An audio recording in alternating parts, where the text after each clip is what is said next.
welcome to My French Web Radio, the radio of the Alliance Française of Malaysia, based in KL and Penang. Today, you're listening to an episode of the program 5 Questions to 5 Questions à. Enjoy! The episode you're going to listen to has been recorded as part of the celebrations of the Francophonie, organized by the Alliance Française de Malaisie in collaboration with the Embassy of France and the French-speaking embassies and diplomatic missions in Malaysia. Bonjour à toutes et à tous, et bonjour à toi Tommy. Bonjour, hello. Et bienvenue sur la toute nouvelle web radio des Alliances Françaises de Malaisie, qui sont au nombre de 2, Kuala Lumpur et à Penang. Je m'appelle Asma et je travaille en tant que chargée de mission culturelle à l'Alliance Française de Kuala Lumpur depuis maintenant 5 mois. Cette série de podcasts est née de l'envie de maintenir un lien avec notre public étudiant, francophile et curieux, et de leur proposer du contenu pertinent et enrichissant pour leur faire découvrir la culture française et ses acteurs en Malaisie. Nous sommes le jeudi 17 février et on enregistre le premier épisode du programme 5 questions à. Et je suis actuellement avec Tommy Lee, plus connu à KL sous le nom de Tommy Le Baker. Merci beaucoup d'avoir accepté cette invitation. Merci de m'inviter. On peut commencer du coup. Tommy, tu tiens actuellement un café-boulangerie au rez-de-chaussée du Zangshan Building, qui est le lieu de rendez-vous phare de la communauté hipster de Kuala Lumpur et qui accueille aujourd'hui plusieurs initiatives artistiques et culturelles et quelques boutiques aussi. Alors Tommy, est-ce que tu peux nous présenter qui est Tommy Le Baker et nous dire comment tu as commencé à t'intéresser à la France, sa culture, à apprendre le français? Moi, j'ai commencé dans les années 1998 de partir en France. J'étais à Singapour, voilà. J'étais un peu perdu, qu'est-ce que je vais faire dans ma vie. Donc, j'ai choisi la France pour apprendre le français. Et du coup, j'ai arrivé à Caen, l'université de Caen. Et j'étais accueilli dans une famille française.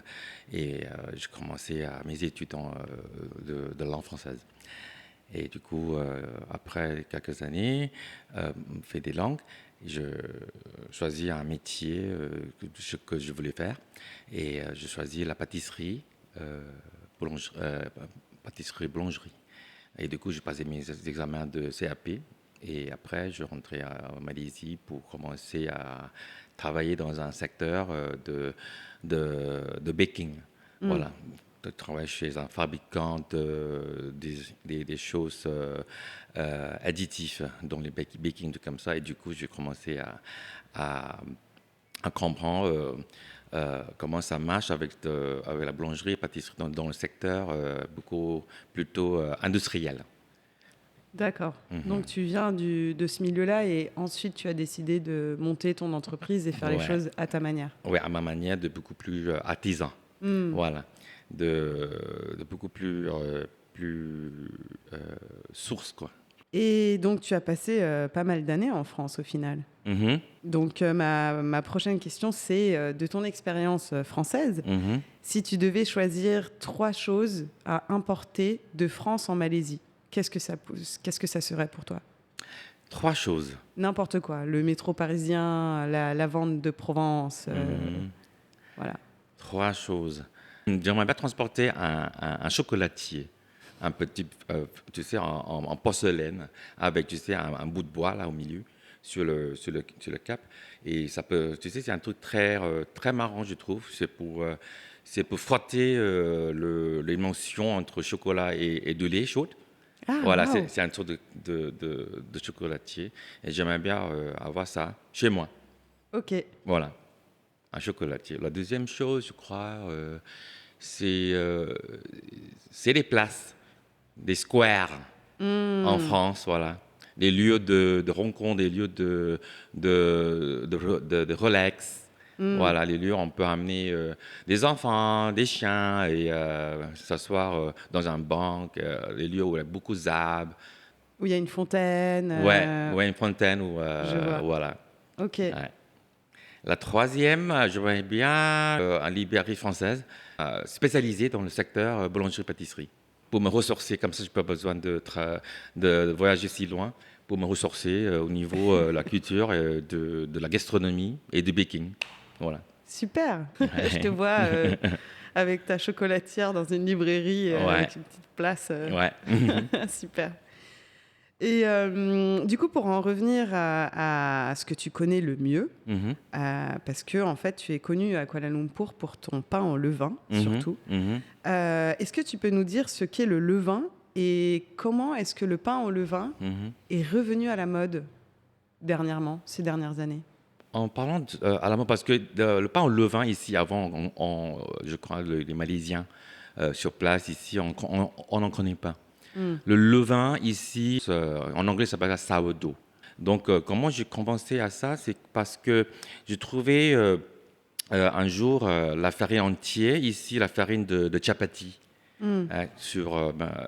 dans ma quartier. Une farine dont j'ai acheté et j'ai essayé de fabriquer une sorte de levain. J'ai ajouté de l'eau et un peu de miel et j'ai tuyé, tout comme ça. Et quelques jours plus tard, j'ai trouvé il y a des bulles Hmm. au-dessus, quoi. Et puis je me suis dit, bah, il y a quelque chose qui est dedans, voilà, qui est vivant, tout comme ça. Donc j'ai après avoir appris en France et manger du pain, tout comme ça. Et ça, peut-être, c'est quelque chose que je peux lever le pain. Donc j'ai trouvé une recette de pain classique en France, voilà, comme la baguette, tout comme ça. J'ai remplacé le levain avec de la levure. Donc du coup, ça a marché, mais le pain est trop dense, hein, et pas très aéré. Ah, Donc d'accord. du coup, c'est une sorte de farine panifiable que j'ai besoin. La farine panifiable, ça veut dire une farine qui a assez de protéines pour que ça lève et c'est plus aviolé, on dit. Et voilà, c'est comme ça que j'ai commencé Ok. de, de fabriquer le pain au levain. Et du coup, je ne savais pas que le pain au levain, c'est vraiment très étranger ici, que les gens ne connaissent pas. Donc, je l'ouvrais à ma boulangerie en bas chez moi. Et de toute façon, il n'y a pas beaucoup de business parce que les gens n'aiment pas trop le pain un peu trop, comme par exemple la croûte qui est un peu trop dure ou la mie un peu trop acide. Hmm. Hein. Donc ici, tout est trop prononcé, c'est non, non. Ici, c'est plutôt dans les années 2000-2003, c'est encore le pain mie, hein, classique industriel, quoi. D'accord. Voilà. Donc, du Ouais. coup, j'ai commencé à fabriquer, euh, euh, composer des sandwichs dans la boulangerie avec le pain que je fais. Et en fait, les gens ont envie un repas. Donc, c'est pour ça que j'ai commencé à introduire le pain au levain dans le, dans le secteur De Kuala Lumpur, de la en tout Kuala cas. Lumpur. Voilà. Hmm. Bah, c'est très bien. Tu as déjà répondu à ma prochaine question qui était comment on change les habitudes alimentaires Mhm. des gens vis-à-vis du pain. Mhm. Parce que comme tu l'as dit, du coup, avant c'était du pain de mie, Mhm. donc qui n'a pas beaucoup de goût et qui est Mhm. très moelleux. Il n'y a pas D'accord. de différence entre Mhm. la croûte et la mie, vraiment.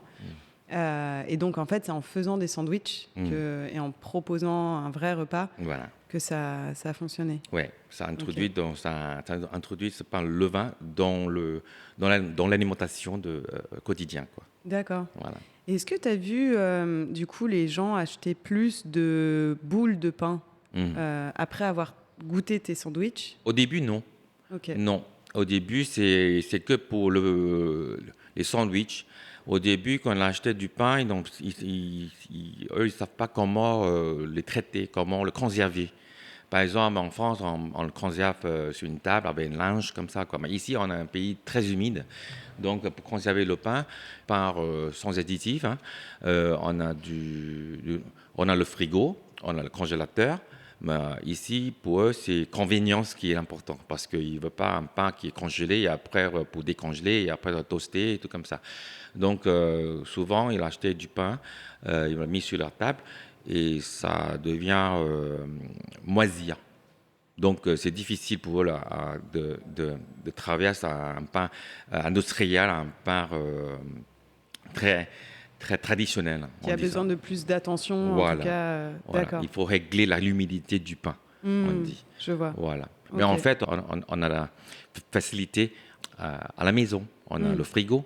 Hein. C'est simplement mettre ça dans le frigo, ça, on peut garder un pain pour 1 ou 2 semaines, pas de problème. Ouais. Le pain au levain, c'est vrai que ça se conserve longtemps. Ouais. Et sinon, en termes de... Donc, j'ai mentionné, on a parlé un petit peu du Zhongshan Building. Comment est-ce que ça fonctionne? Parce que c'est un lieu où on passe d'une boutique à l'autre, on peut passer une après-midi entière à déambuler un petit peu. Comment ça se passe avec les autres commerces? Est-ce que tu as des initiatives?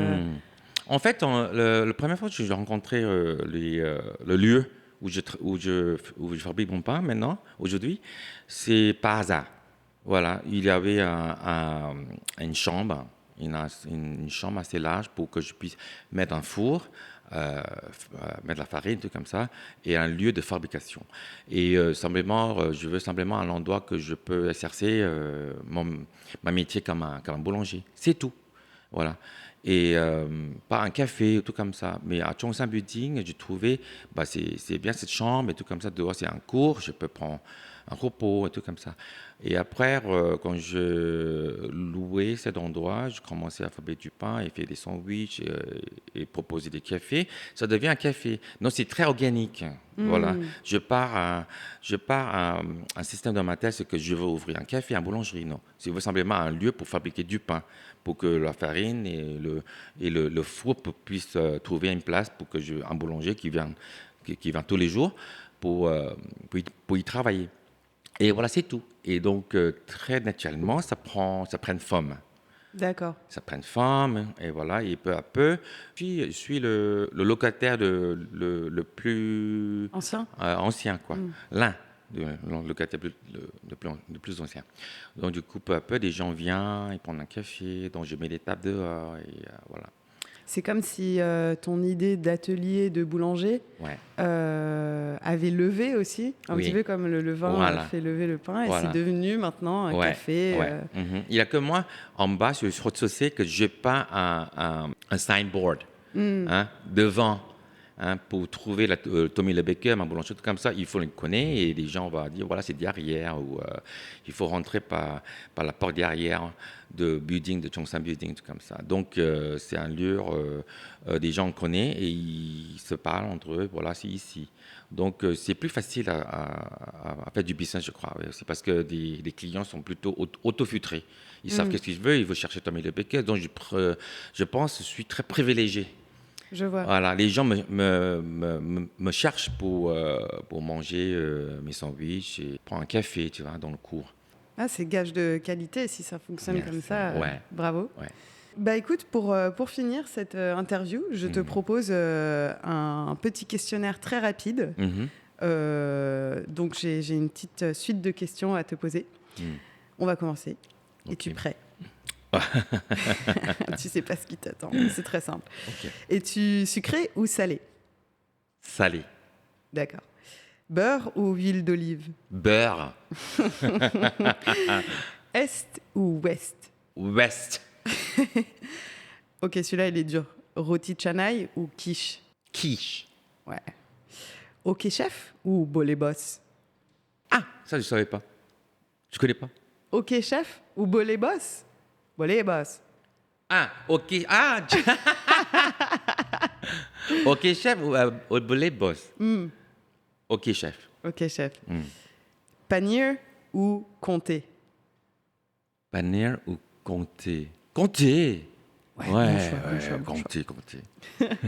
Bon, et ben sur ça, on va finir notre petit entretien. Ouais, très bien. Merci beaucoup, Tommy. Merci beaucoup. C'est bientôt l'heure du goûter et moi, je commence à avoir envie d'un petit croissant. Je vais commander chez Tommy Le Baker très rapidement. Ouais, on fait le croissant que le week-end. Ah, bon, notez ça tout le monde, croissant que le week-end. Ouais.